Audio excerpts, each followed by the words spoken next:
किस देव प्रतिमा का आह्वान और विसर्जन होता है और किसका नहीं होता है, साथ ही देव प्रतिमाओं को स्नान कराते समय किन बातों का ध्यान रखना चाहिए, अब पंडित जी से हम इस बारे में जानेंगे। पंडित जी बताएं। देवताओं के सामने प्रज्वलित दीप को कभी बुझाना नहीं चाहिए। जो देवता के सामने आपने दीप जला दिया, वो दीप तभी बुझना चाहिए जब उसका घी तेल समाप्त हो जाए। ऐसा नहीं कि आपने पूजा खत्म कर लिया उसके बाद मुंह से फूंक के दीपक को बुझा दिया। ऐसा अनर्थ कभी नहीं करना चाहिए। शालिग्राम की शिला जो होती है उसका न तो कभी आवाहन किया जाता है न कभी विसर्जन किया जाता है।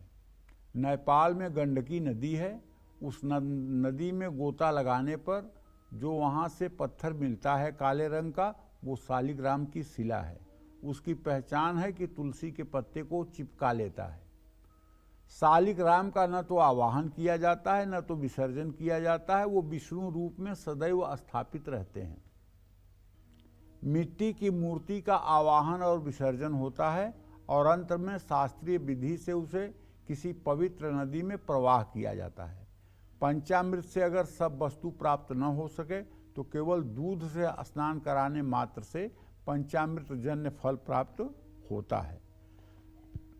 शालिग्राम की शिला पर अक्षत नहीं चढ़ता है, ध्यान रखिएगा। कभी भूल करके भी शालिग्राम पर चावल चढ़ाने की गलती न करें।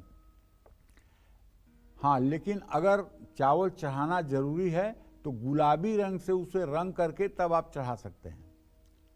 हाथ में धारण किया गया फल, तांबे के बर्तन में रखा हुआ चंदन और चमड़े के पात्र में रखा हुआ गंगा जल, ये तुरंत अपवित्र हो जाता है, 1 सेकंड की देर नहीं लगती है।